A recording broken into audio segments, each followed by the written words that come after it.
இறை இயேசுவில் பிரியமானவர்களே, மனிதனே நீ மண்ணாக இருக்கிறாய், மண்ணுக்கே திரும்புவாய் என்ற தொடக்க நூல் 3:19 இறைவார்த்தையோடு நெற்றியில் சாம்பல் பூசிக்கொண்டு 33 வயது இளைஞன் இயேசுவின் படிப்பினைகள், பாடுகள், மரணம் பற்றி ஆழ்ந்து சிந்தித்து தியானிக்க 40 நாட்களை கொடுத்து தவக்காலம் என்னும் வசந்த காலத்திற்குள் பயணிக்க திரு அவை நமக்கு அழைப்பு விடுக்கிறது. சாம்பல் 40 நாட்கள், இவைகள் தவக்காலத்தின் மேன்மையை உணர்த்தும் 2 வார்த்தைகள். சாம்பலை நெற்றியில் பூசிக்கொள்வதன் அர்த்தம் என்ன? 9ஆம் நூற்றாண்டிலிருந்து தவக்காலத்தில் நெற்றியில் சாம்பல் பூசிக்கொள்ளும் வழக்கம் இருந்து வருகிறது.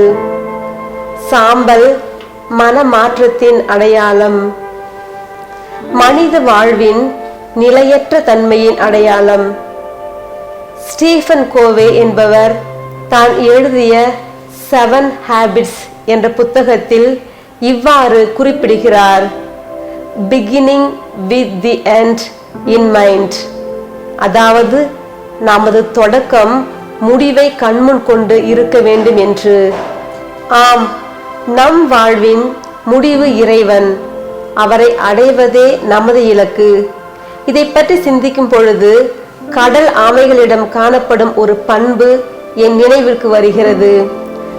பொதுவாக கடல் ஆமைகள் தாங்கள் முட்டையிடும் காலம் வந்தவுடன் கடலில் முட்டையிடாமல் தரைக்கு வந்து குழி பறித்து அதில் முட்டையிடும். அப்படி இடப்பட்ட முட்டைகள் பொரிக்கும் பொழுது அந்த குட்டி ஆமைகள் தரையில் தங்கி விடாமல் கடலுக்குள் தனது பெற்றோருடன் சேர்ந்து விடுகின்றன. தரை நமக்கு பாதுகாப்பாகத்தானே இருக்கிறது, இங்கேயே தங்கிவிடலாமே என்று எண்ணாமல் அந்த குட்டி ஆமைகள் கடலுக்குள் செல்ல காரணம் என்ன? காரணம், தனது நிலையான வீடு கடல்தான் என்றும் தனக்கு பாதுகாப்பான நபர்கள் தனது பெற்றோர்கள் என்றும் அந்த குட்டி ஆமைகள் உணர்ந்ததால்தான். அதுபோலவே நமது நிலையான வீடு விண்ணகம், நமது பாதுகாப்பான நபர் இறைவன் மட்டுமே. நாம் சிறிது காலமே தங்கியிருக்கும் இந்த மன்னக வாழ்வின் இன்பங்களில் மூழ்கி விடாமல் நிலையான வீடாகிய விண்ணகத்தை, அதாவது இறைவனை அடைய இவ்வுலக பாவங்களிலிருந்து திருந்தி வாழ வேண்டும் என்பதே நெற்றியில் நாம் பூசிக்கொள்ளும் சாம்பல் விடுக்கும் செய்தி. ஆடாதடா ஆடாதடா மனிதா, ரொம்ப ஆட்டம் போட்டா அடங்கிடுவடா மனிதா, அந்த ஆண்டவன் தான் சாவி கொடுத்து ஆட்டி வைக்கிறான், ரொம்ப ஆடிப்புட்டா வாழ்க்கையைத்தான் பூட்டி வைக்கிறான் என்ற தத்துவ வரிகள் இந்த பேர் உண்மையை நமக்கு வெளிப்படுத்துகிறது. அடுத்து ஏன் இந்த 40 நாட்கள் அவகாசம் என்று பார்ப்போம். திருநீற்று புதன் தொடங்கி புனித சனி வரை மொத்தம் 46 நாட்களில் 6 ஞாயிற்றுக்கிழமைகள் நீங்களாக தவக்கால நாட்கள் 40 என கிபி 325 நிசேயா பொதுச்சங்கம் வரையறை செய்தது. விவிலிய பார்வையில் 40 நாட்கள் என்பது ஒரு முழுமையை, நிறைவை குறிக்கிறது. ட்ரையல், டெஸ்டிங், ட்ரெயின், அதாவது சோதனை, ஆய்வு, பயிற்சி என்ற செயல்பாடுகள் நடைபெற்று ஒரு முழுமைக்கு, நன்மைக்கு, மனமாற்றத்திற்கு வழிவகுப்பதை குறிக்கிறது. 40 நாட்கள் இரவும் பகலும் பேழையில் இருந்த நோவாவும் அவர் குடும்பமும் புது வாழ்வை பெற்றனர்.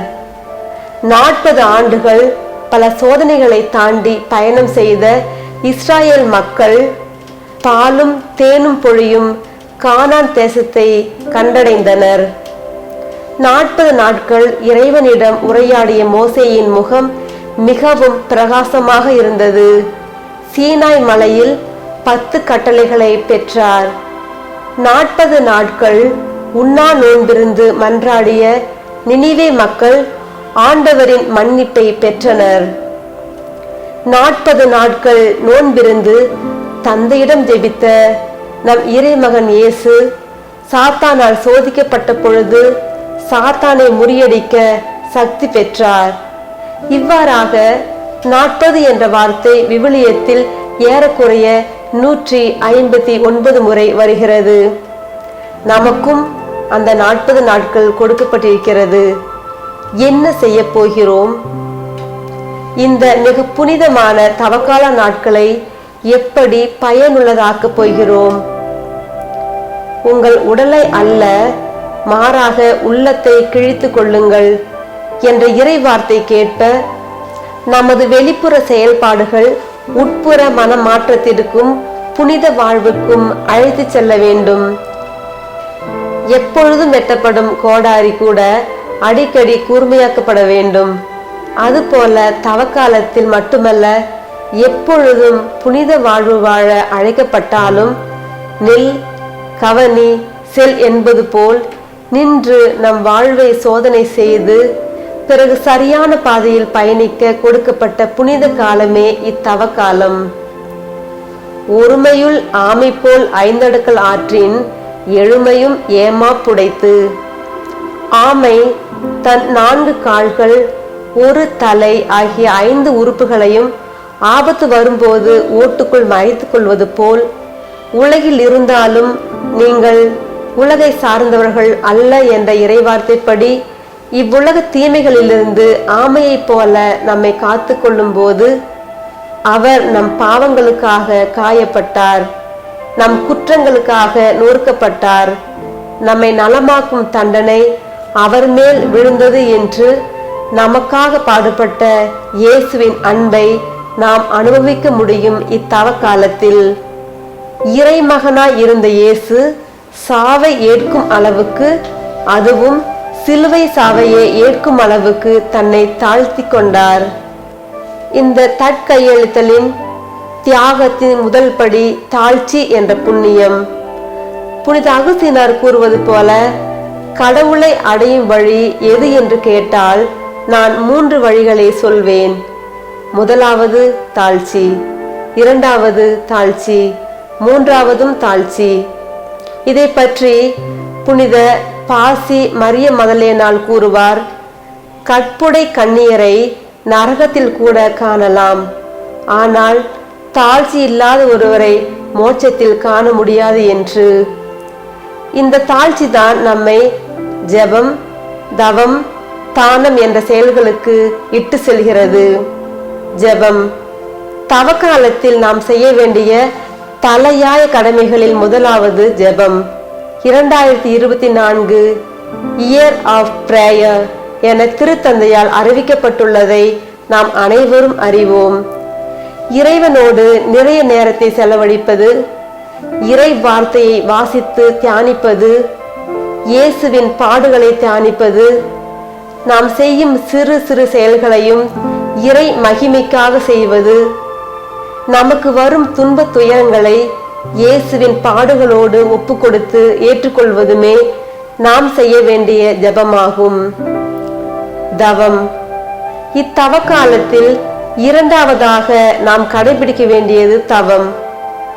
தவம் என்பது நமக்கு பிடித்தமான உணவுகளையோ இறைச்சியையோ உண்ணாமல் இருப்பதும் நோன்பு இருப்பதும் மட்டுமல்ல, மாறாக நம்மை இறைவனிடத்தில் ஒன்றிணையாமல் இருக்க செய்யும் உலக காரியங்களான தொலைக்காட்சி, கைபேசி, புரணி பேசுதல் போன்றவற்றிற்கு அதிக நேரத்தை செலவழிக்காமல் இருப்பதும், மன்னிக்காமை, பகைமை பாராட்டுதல், பிரிவினைவாதம் போன்றவற்றை தவிர்த்து பிறருக்காக நேரத்தை செலவழிப்பதும், வீடு சந்தித்தல் மூலம் ஏழை எளியவரின் துன்பத்தில் பங்கு கொள்வதுமே நாம் செய்ய வேண்டிய சிறந்த தவம். இத்தவக்காலத்தில் நாம் செய்ய வேண்டிய 3வது செயல் தர்மம். தர்மம் தலை காக்கும் என்பார்கள்.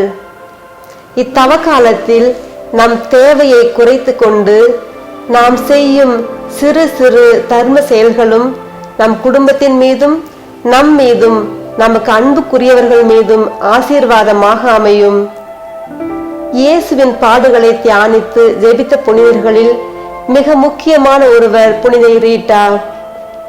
புனித ரீட்டா ஒவ்வொரு நாளும் நடு இரவு தொடங்கி அதிகாலை வரை இயேசுவின் பாடுகளை தியானித்து அவரது பாடுகளில் தனக்கு பங்களிக்குமாறு இயேசுவிடம் கெஞ்சி கேட்பார்களாம். ஒரு நாள் இரவு அவரது நெற்றியில் முள்முடி சூட்டப்பட்ட இயேசுவின் வேதனையை அனுபவிக்கும் வரம் கிடைத்தது. அது முதல் அவரது நெற்றியில் அந்த தழும்பு மறையவே இல்லை என்று வரலாறு கூறுகிறது. நாமும் இந்த 40 நாட்களும் இயேசுவின் பாடுகளை அவர் மீது கொண்டுள்ள அன்போடு தியானிப்போம். யோவேல் இறைவாக்கினர் கூறுவது போல, இதுவே சிறந்த காலம், இன்றே மீட்பு நாள் என்ற சிந்தனையோடு இத்தவ காலத்தை அர்த்தமுள்ளதாக்குவோம்.